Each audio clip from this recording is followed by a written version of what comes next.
Amateur scientists discover galactic bubbles. Presented by Science at NASA. Our galaxy gets its name from a luminous band stretching across the sky on warm summer nights. Innumerable stars in spiral arms blend together to form a milky river of light that literally cuts the heavens in two. Ancient Greeks called it the Milky Circle, or in classical Latin, Via Lactea, the Milky Way. Modern skywatchers might have found a better name, though: Dom Perignon. A team of more than 35,000 amateur scientists have been looking through images taken by NASA's Spitzer Space Telescope, and they have discovered more than 5,000 bubbles in the disk of our galaxy. The Milky Way's disk is like champagne with bubbles all over the place, says Eli Bressert, an astrophysics doctoral student at the European Southern Observatory. Bressert is a professional astronomer who has been analyzing data from the Milky Way project, which harnesses the power of citizen scientists to explore space. Computers can find these kinds of structures, but none can yet match the power of the human eye, notes Robert Simpson of Oxford University, principal investigator of the Milky Way project.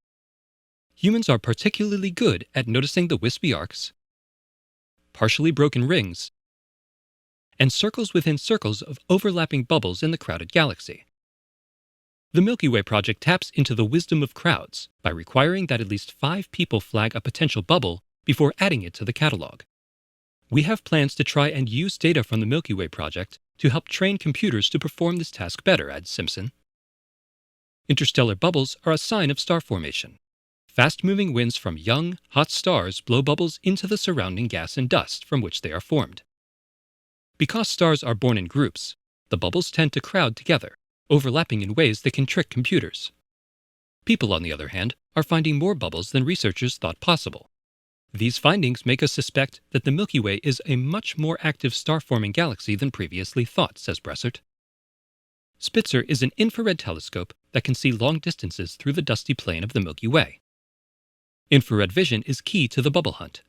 Star-forming regions are deeply embedded within dust in the galaxy, explains Simpson.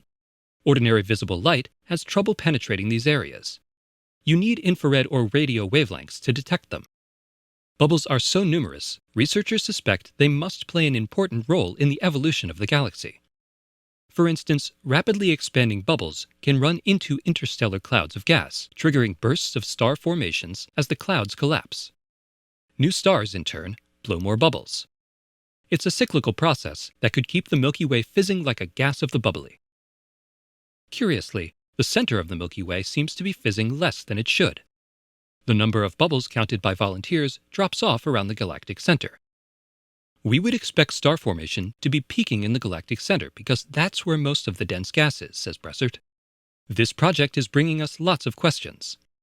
Anyone who would like to help find the answers can join the Milky Way project at milkywayproject.org. For more news of galactic importance, please visit science.nasa.gov.